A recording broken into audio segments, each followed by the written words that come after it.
আসসালামু আলাইকুম, সকলকে স্বাগতম। আজ আমরা এক অত্যন্ত গুরুত্বপূর্ণ বিষয় নিয়ে কথা বলবো, বাংলাদেশের পরিবেশ ও টেকসই উন্নয়ন। আজ আমাদের দেশ নানান রকম পরিবেশগত সমস্যার সম্মুখীন হচ্ছে, যার মধ্যে রয়েছে বায়ু দূষণ, পানি দূষণ, বন উজাড়, প্লাস্টিকের বর্জ্য বৃদ্ধি এবং জলবায়ু পরিবর্তনের নেতিবাচক প্রভাব। আমরা যদি এখন থেকে সচেতন না হই, তাহলে ভবিষ্যতে আমাদের জন্য আরও বড় বিপর্যয় অপেক্ষা করছে। আমাদের এই ভিডিওতে আমরা পরিবেশ সংক্রান্ত সমস্যাগুলো বিশদভাবে তুলে ধরার চেষ্টা করব এবং এই সমস্যাগুলো কিভাবে সমাধান করা যায় সে সম্পর্কেও আলোচনা করব। বিশেষজ্ঞদের কাছ থেকেও আমরা শুনব পরিবেশ সংরক্ষণের গুরুত্বপূর্ণ দিকগুলো সম্পর্কে। চলুন আমরা সবাই সচেতন হই এবং পরিবেশ রক্ষায় একসঙ্গে কাজ করি।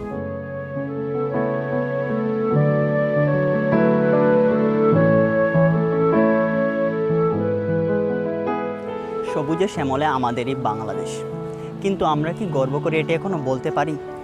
একসময় নদীমাতৃক প্রাণবন্ত প্রকৃতির দেশটি আজ হুমকির মুখে। বাংলাদেশ বর্তমানে শীর্ষ দূষিত দেশগুলোর মধ্যে একটি, যেখানে প্রতিদিনের বাতাস মানুষের স্বাস্থ্যের জন্য ক্ষতিকর। পরিবেশ দূষণের কারণে প্রতি বছর প্রায় 2 লাখ মানুষ প্রাণ হারায়, যার বেশিরভাগ শ্বাসকষ্ট ও ফুসফুসজনিত রোগের কারণে। একসময় বাংলাদেশ প্রায় শত শত নদীর দেশ ছিল, কিন্তু বর্তমানে প্রায় 80% নদী কোনো না কোনোভাবে দূষিত।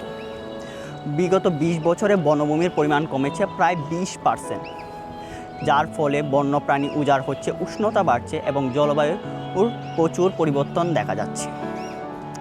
উপকূলীয় অঞ্চলে জলবায়ু পরিবর্তনের কারণে প্রায় 30 লাখ মানুষ বাস্তুচ্যুত হয়েছে, যার ফলে অনেকেই শহরমুখী হচ্ছে জীবিকার জন্য, যা নগর জীবনে নতুন সমস্যা সৃষ্টি করছে। আসসালামু আলাইকুম সবাইকে। এখন আমরা জলবায়ু পরিবর্তনের প্রভাব নিয়ে আলোচনা করব। এছাড়া এটির প্রতিকূলীয় অঞ্চলের উপর কিভাবে প্রভাব ফেলে তা নিয়ে আলোচনা করব। জলবায়ু পরিবর্তনের ফলে দিন দিন সমুদ্রপৃষ্ঠের উচ্চতা ব্যাপক হারে বৃদ্ধি পাচ্ছে এবং নিম্ন অঞ্চলগুলো ধীরে ধীরে প্লাবিত হচ্ছে, যার ফলে অনেক মানুষ তাদের বাড়িঘর এবং জীবিকা হারাচ্ছে। এ থেকে পরিত্রাণ পেতে হলে আমাদেরকে সকলে একত্রভাবে কাজ করতে হবে এবং নানা উদ্যোগ গ্রহণ করতে হবে। এই নানা উদ্যোগের মধ্যে আমাদেরকে বৃক্ষরোপণ করতে হবে, বেশি বেশি করে গাছ লাগাতে হবে। এছাড়া আমাদেরকে সবাইকে মিলেমিশে কাজ করতে হবে, কার্বন নিরসন দূর করতে হবে। এর মাধ্যমে আমরা এই সমস্যাগুলো থেকে পরিত্রাণ পেতে পারবো। এছাড়া সরকারকে, বিভিন্ন পরিবেশবাদী সংগঠনকে এবং সকল স্তরের জনগণকে একসাথে মিলেমিশে কাজ করতে হবে। তার মাধ্যমেই এই সমস্যা থেকে আমরা পরিপূর্ণভাবে সমাধান পেতে পারি। আসসালামু আলাইকুম। আমি এখন টেকসই উন্নয়নের গুরুত্ব নিয়ে কথা বলবো। টেকসই উন্নয়ন বলতে আমরা এমন উন্নয়ন বুঝি যা বর্তমানের চাহিদা পূরণ করবে কিন্তু ভবিষ্যৎ প্রজন্মের কোনো ক্ষতি করবে না। সাধারণত সঠিক পরিকল্পনার মাধ্যমে আমরা উন্নয়ন এবং পরিবেশ রক্ষার মধ্যে ভারসাম্য আনতে পারি। যেমন পরিবেশ বান্ধব ভবন তৈরি করে, সৌরবিদ্যুৎ ব্যবহার করে এবং শিল্প কারখানার ব্যবস্থাপনার সঠিক ব্যবহার করি। যদি সরকার, সাধারণ মানুষ এবং ব্যবসায়ীরা একসাথে মিলে কাজ করে, তবেই টেকসই উন্নয়ন করা সম্ভব হবে।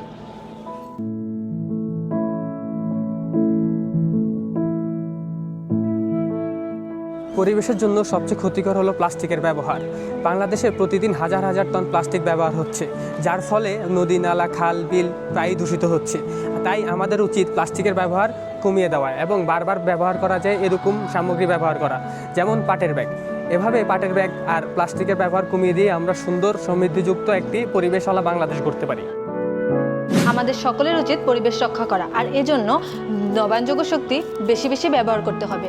আমার বিদ্যুৎ উৎপাদনের জন্য সবচেয়ে বড় উৎস হচ্ছে জীবাশ্ম জ্বালানি, যা পরিবেশের জন্য ক্ষতিকারক। সৌরশক্তি এবং বিদ্যুৎ শক্তি ব্যবহার করে আমরা নবায়নযোগ্য শক্তির দিকে এগোতে পারি। কার্বন নিঃসরণের মাধ্যমে জলবায়ুর পরিবর্তন করা সম্ভব। এটি একটি প্রাকৃতিক সম্পদ, তা ধ্বংস করা একদমই কঠিন। নবায়নযোগ্য শক্তি ব্যবহার করতে হলে আমাদের বিদেশ থেকে প্রচুর পরিমাণ তেল এবং গ্যাস আনতে হবে, না হলে বাংলাদেশের প্রাকৃতিক বিভিন্ন সমস্যা দেখা দেবে। বর্তমানে বিশ্বের বিভিন্ন দেশে নবায়নযোগ্য শক্তির জন্য বিনিয়োগ করা হচ্ছে, আর এগুলো মোকাবেলা করার জন্য সৌরশক্তি এবং বায়ুশক্তিকে ব্যবহার করতে হবে, তাহলেই পরিবেশ রক্ষা পাবে।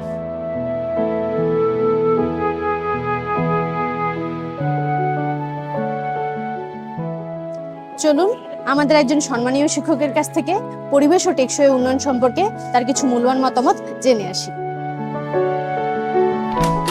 আসসালামু আলাইকুম স্যার। ওয়ালাইকুম সালাম রহমতুল্লাহ বারাকাতুহু। ধন্যবাদ স্যার আপনার এত ব্যস্ততার মাঝেও আমাদেরকে সময় দেওয়ার জন্য। তোমাদেরকে অসংখ্য ধন্যবাদ আমাদের এখানে এসে আমাকে একটু আলোকিত করার জন্য। স্যার আমরা বাংলাদেশের পরিবেশ ও টেকসইগত উন্নয়ন সম্পর্কে আপনার কাছে কিছু মূল্যবান মতামত জানতে চাচ্ছি। প্রথম হচ্ছে আমি ধন্যবাদ জানাচ্ছি তোমাদেরকে, তোমরা ড্যাফোডিল ইন্টারন্যাশনাল ইউনিভার্সিটির কম্পিউটার সায়েন্স বিভাগের শিক্ষার্থী। জি স্যার। কম্পিউটার সায়েন্স বিভাগের শিক্ষার্থী হয়ে আজকের এই দিনে যে পরিবেশ নিয়ে জানবার বা বোঝার যে ইচ্ছা আকাঙ্ক্ষা, এটা সত্যিকার অর্থে আমাকে আন্দোলিত করেছে। বাংলাদেশের প্রেক্ষাপটে যদি পরিবেশ নিয়ে কথা বলতে চাই, আমরা আসলে কি প্রত্যেকটা বিষয়কে আজকে এটা দিবসের মধ্যে আবদ্ধ করে ফেলছি। যেমন প্রত্যেক বছর যখন 5ই জুন আসে আমরা বিশ্ব পরিবেশ দিবস পালন করি, কিন্তু দুর্ভাগ্য সত্য ওই দিবসটা চলে যায়, but ultimate goal of that particular day আমরা ভুলে যাই, এটা কখনোই কাম্য নয়। বাংলাদেশের প্রেক্ষাপটে যদি পরিবেশের চিন্তা করি, আমি আসলে অনেকটা আটকে উঠি। কেন আটকে উঠি সেটা যদি বলি, আমরা যদি দৈনন্দিন জীবনে যে পত্রিকাগুলি পাবলিশড হয় কিংবা টিভির স্ক্রিনে যদি চোখ রাখি, যখন দেখি যে আমাদের এই বাংলাদেশটা, বিশেষ করে ঢাকা শহর আজকে পৃথিবীতে সবচেয়ে দূষিত শহরগুলির র্যাঙ্কিংয়ে টপ রাজধানীগুলোর মধ্যে একটা হচ্ছে। আমরা আমাদের ভবিষ্যৎ প্রজন্মকে আসলে কোথায় রেখে যাচ্ছি? তুরাগের দিকে যদি আমরা তাকাই, তুরাগের রাগ আজকে নেই। আমরা যদি বুড়িগঙ্গার দিকে তাকাই, বুড়িগঙ্গা আজকে অনেকটা বুড়ি হয়ে গেছে।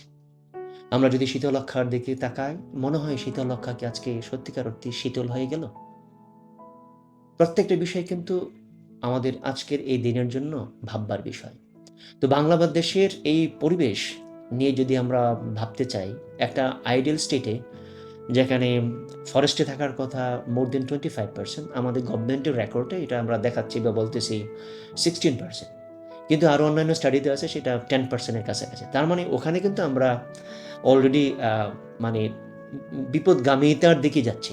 এখন কোশ্চেন হচ্ছে এটা থেকে আমরা উত্তরণ কিভাবে করব? সেটাতে যাওয়ার আগে আরও যদি আমরা একটু বলি, আমাদের দেশের সরকার আইন করছে যে পলিথিন নিষিদ্ধ করা, যে পলিথিন আমরা ব্যবহার করব, কিন্তু দুর্ভাগ্য সত্য আমরা যখন ইন্টারমিডিয়েট শিক্ষার্থী ছিলাম, আমাদের একটা ইংরেজি প্রবন্ধ ছিল যেখানে আমরা পড়ছিলাম, ওনাটা এরকম একটা স্টেটমেন্ট ছিল, water water water in everywhere, but we are unable to find out a single drop of water to ইট।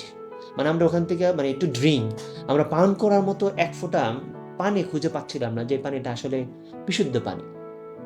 আমার কাছে এখন যেটা মনে হয় কি, বাংলাদেশে এক টুকরো জমি খুঁজে পাওয়া সামনের দিনগুলোতে খুব কঠিন হবে। এমন কোনো জমি আমরা দেখবো না যেখানে পলিথিনের সন্নিবেশ হবে। আমরা যদি আমাদের এই আমরা যেখানে আসি, আমরা যদি আমাদের আশেপাশের দিকে একটু তাকাই, যেমন আমাদের ইউনিভার্সিটিটার আশেপাশে যদি আমরা একটু তাকাই, তাহলে ওখানে কিন্তু দেখা যাচ্ছে যে পরিবেশকে আমরা এক্সপ্লয়েট করে অনেক কাজ করতেছি। But we are very lucky and happy যে ডেফিনেট বিশ্ববিদ্যালয় কর্তৃপক্ষ ক্যাম্পাসের ভিতরে কিন্তু কোনো ইলেকট্রিক ভেহিকল ছাড়া, অর্থাৎ কোনো ডিজেল পেট্রোল দিয়ে গাড়ি চলে, সেই ক্যাম্পাসের ভিতরে কিন্তু সেই গাড়িগুলি চলে না। প্রত্যেকটা বিশ্ববিদ্যালয় যদি এরকম শাটল বাসের ব্যবস্থা করতো যেটা ডিজেল পেট্রোল ব্যবহার না করে হতো, তাহলে খুবই চমৎকার হতো। তো অবভিয়াসলি পরিবেশ বান্ধব। তো আমি খুব আশাবাদী মানুষ যে তা না। আরও যদি একটু বলি, আমাদের বাংলাদেশ স্টাডিজে একটা চ্যাপ্টার আছে, আমরা পড়াই আমাদের ছেলেমেয়েদেরকে, এনভায়রনমেন্টাল ডিগ্রেডেশনস অ্যান্ড ক্লাইমেট চেঞ্জ। ওখানে আমি বিশেষ করে আমার ক্লাসে এনটিভিতে এবং ঢাকা বিশ্ববিদ্যালয়ের সম্ভবত কেমিস্ট্রি ডিপার্টমেন্টের একটা রিসার্চের ফাইন্ডিংস ছিল এরকম, যে আইডিয়াল সিটিতে কার্বন ডাইঅক্সাইডের প্রেজেন্সটা কীরকম হবে, যেখানে 50 MCM থাকার কথা, আমাদের এই দেশটাতে সেটা 463 MCM আছে। তার মানে কতটা হুমকির মধ্যে আছি আমরা। আমি কিন্তু দুইটা তথ্যপত্রের কথা বললাম। একটা বললাম যে আমরা দৈনন্দিন জীবনে আমাদের রিপোর্টগুলি দেখলে আমরা বুঝতে পারতেছি আমরা কতটা থ্রেটের মধ্যে আছি। আবার আমরা যে স্টাডির ফাইন্ডিংসের কথা বললাম, যেখানে একটা আইডিয়াল সিটিতে কার্বন ডাইঅক্সাইডের যে মাত্রাটা 50 MCM থাকার কথা, ওইটা আছে 460 বা তার কাছাকাছি। আরও কিছু রিসার্চ আসছে, সেটা হচ্ছে যে 250 বা 253, তার মানে মোর দেন 200। তো এইটা কিন্তু ডেফিনেটলি একটা থ্রেট। তো আমি যদি এইভাবেই চলতে থাকে, আগামী দিনটা বাংলাদেশের জন্য খুব কঠিন সময় অপেক্ষা করতেছে। তো আমি খুবই মানে বিপর্যস্ত আগামী দিনটার জন্য। জি স্যার, আপনি বললেন আমাদের ক্যাম্পাসে পেট্রোল বিভিন্ন যানবাহন চলে। স্যার, এছাড়াও পরবর্তীতে বা ভবিষ্যতে কোনো প্ল্যান আছে বা পরিকল্পনা আছে কি যে আমরা পরিবেশ দূষণ কিভাবে মোকাবেলা করব? আমাদের ভার্সিটি কি কোনো পদক্ষেপ নিচ্ছে ব্যাপারে? ওকে, ফাইন। ভার্সিটি অলরেডি কিছু পদক্ষেপ নিয়েছে। আমরা অলরেডি আমাদের কিছু কিছু জায়গায় পলিথিনকে ব্যবহার নিষিদ্ধ করছি। I really appreciate it. আর ইউনিভার্সিটি কিছু আমরা যে বিনের ব্যবস্থা করছি, যেখানে যেমন প্লাস্টিক জাতীয় পণ্যগুলো আমরা এক জায়গায় ফেলতেছি, মানে এটা কিন্তু একটা সিস্টেম, একটা ম্যানেজমেন্ট, মানে ওয়েস্ট ম্যানেজমেন্ট যেটাকে আমরা বলি। তো I really very bless and glad যে ডেফিনেটলি বিশ্ববিদ্যালয় ওই জায়গাটাতে খুবই এম্পাসাইজ করছে। তার থেকে আমি যে জিনিসটা এখানে বলবো, সেই বিষয়টা হচ্ছে কি, ডেফিনেটলি বিশ্ববিদ্যালয় এখন মোর দেন 25,000 স্টুডেন্টস, মানে নিয়ার টু। আমি মনে করি এই 25,000 ছেলে মেয়ে যদি এখানে একটু কাজ করতো, একটা বিপ্লব আসতো। সেটা কিরকম? যেমন ধরুন আপনারা সিসি ডিপার্টমেন্টের শিক্ষার্থী, আপনারা একটা অ্যাপস বানাইতে পারেন যে পরিবেশ দূষণ থেকে শিক্ষার্থীরা কিভাবে ভূমিকা রাখতে পারে। সেই অ্যাপটার মাধ্যমে নলেজ ডিসিমিনেট করতে পারেন, এবং সেই নলেজ ডিসিমিনেটের মাধ্যমে আমাদেরকে অ্যাওয়্যার করতে পারেন। এটা ছাড়া আপনারা সোশ্যাল মিডিয়াকে ব্যবহার করতে পারেন, আপনারা ক্যাম্পেইন করতে পারেন, আপনারা একটা সেমিনার অর্গানাইজ করতে পারেন, আপনারা একটা ওয়ার্কশপ করতে পারেন, আপনারা একজন এক্সপার্টকে এনে, যেমন ধরুন আমরা ফাউন্ডেশন ডে করি, বিভিন্ন ডিপার্টমেন্টের ফাউন্ডেশন ডে আমরা সেলিব্রেট করি। যেমন আমরা একটু আগে যে কথাটা বললাম যে বিশ্ব পরিবেশ দিবস আমরা একটা দিবসের মধ্যে আবদ্ধ রাখি। আমরা কেন? যেমন আমার ডিপার্টমেন্ট সিসি ডিপার্টমেন্ট যেদিন প্রতিষ্ঠা হলো, ওই দিনে আমি পরিবেশ বান্ধব একজন ব্যক্তিকে নিয়ে আসি, যিনি রিসার্চও করে। তার মানে উনি ওনার রিসার্চের ফাইন্ডিংসে পরিবেশের বিষয়গুলো আমাদের সামনে উপস্থাপন করবে, যেটার উপরে ভিত্তি করে আমরা বুঝতে পারবো যে কীরকম থ্রেট আমাদের জন্য অপেক্ষা করতেছে, কী ধরনের আমরা যদি এগুলিকে অ্যাড্রেস করে চলতে পারি, তাহলে কি অপরচুনিটি আমাদের জন্য থাকতে পারে। আর আমাদের যে স্ট্রেংথগুলি এই মুহূর্তে আছে, সেই স্ট্রেংথগুলি কি ম্যাক্সিমাম ইউটিলাইজেশনস আমরা করতে পারি। জি স্যার, রেগুলার তো আমাদের এই পরিবর্তনের সাথে সাথে আমাদের বিভিন্ন চ্যালেঞ্জগুলো পরিবর্তন হচ্ছে, যে পরিবেশের জন্য এক এক সময় এক এক ধরনের চ্যালেঞ্জ আসতেছে। তো এইগুলো মোকাবেলার জন্য আমরা স্টুডেন্টরা কী কী পদক্ষেপ নিতে পারি?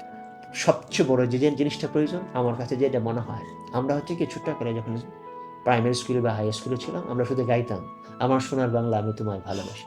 ওই গাওয়ার মধ্যে আমাদেরকে আমরা আবদ্ধ রাখছি। তো আমি ব্যক্তিগতভাবে এই চ্যালেঞ্জটাকে যদি সত্যিই অর্থে আমরা মোকাবেলা করতে চাই, ওই লাইনটাকে বুকে ধারণ করতে হবে, দেশপ্রেম থাকতে হবে। আমরা আমাদের হ্যাবিট চেঞ্জ করতে হবে।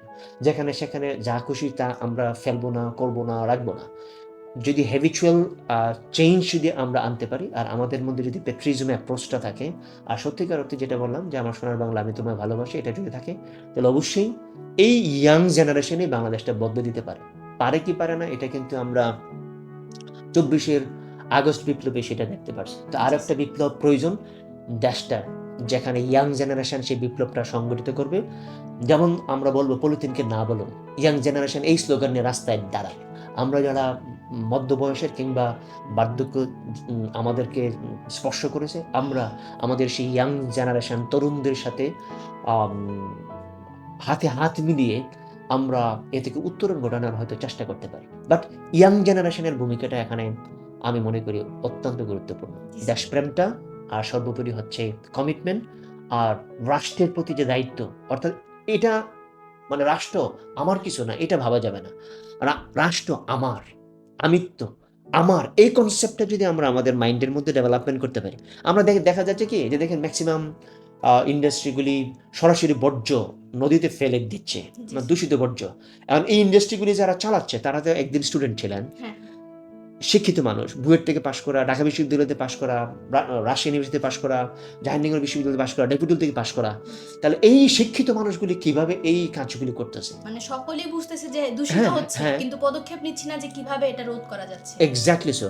এই জন্য আপনি চেঞ্জ মানে হচ্ছে আপনার পরিবেশ অটোমেটিকভাবে ডেভেলপমেন্ট হবে। আপনি যদি চেঞ্জ না হন, কখনোই পরিবেশের ডেভেলপমেন্ট হবে না। ছোট ছোট উদ্যোগই অনেক বড় একটা পদক্ষেপ গ্রহণের মাধ্যমে আমাদের দেশটাকে আমরা সুরক্ষিত রাখতে পারবো। Definitely, definitely. আসসালামু আলাইকুম। আমাদের পরিবেশ প্রতিনিয়ত বিভিন্ন দূষণের সম্মুখীন হচ্ছে। আমাদের তরুণ সমাজকে এই ক্ষেত্রে বিভিন্ন ভূমিকা রাখতে পারে।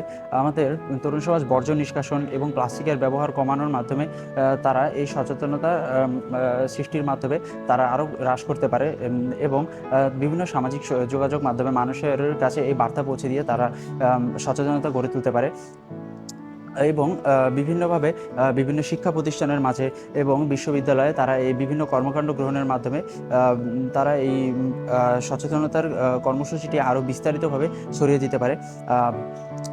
আমাদের প্রযুক্তি এখন বিভিন্নভাবে উন্নত হচ্ছে। প্রযুক্তির মাধ্যমে কীভাবে এই বর্জ্যকে আরও সহজে আমরা নিষ্কাশন করতে পারি, এক্ষেত্রেও আমাদেরকে দৃষ্টি আকর্ষণ করতে হবে তরুণ সমাজকে।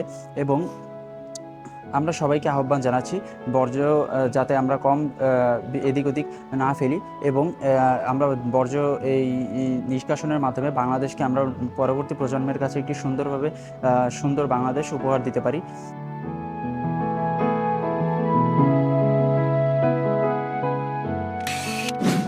আমাদের দৈনন্দিন জীবনে ছোট ছোট অভ্যাসের পরিবর্তনের মাধ্যমে পরিবেশে ইতিবাচক প্রভাব ফেলা সম্ভব।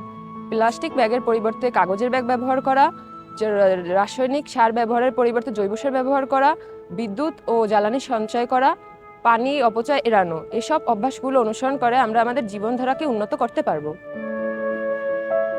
পরিশেষে আমরা একটা কথাই বলতে চাই, যদি আমরা সবাই মিলে একসাথে কাজ করি তাহলে আমাদের পরিবেশকে সুন্দর এবং উজ্জ্বল করতে পারবো। আমাদের পরিবেশকে সুন্দর এবং উজ্জ্বল করার জন্য আমাদের সবাইকে একসাথে মিলে কাজ করতে হবে। আমাদেরকে সচেতন হতে হবে এবং অন্যদেরকেও সচেতন হতে হবে। চলুন আমরা আজ থেকেই অঙ্গীকার করি, আমরা পরিবেশ রক্ষার জন্য নিজেরা একসাথে দলবদ্ধ হয়ে কাজ করব, নিজেরা সচেতন হব এবং অন্যদেরকেও সচেতন করব। আজ থেকেই যদি আমরা কাজ শুরু না করি তাহলে আমরা আমাদের ভবিষ্যৎ প্রজন্মের জন্য কোনো দিনই একটি সুন্দর এবং বসবাসযোগ্য পরিবেশ রেখে যেতে পারবো না। এজন্য চলুন আমরা সবাই অঙ্গীকার করি যে আমরা সবাই একসাথে মিলেমিশে পরিবেশ রক্ষা করব।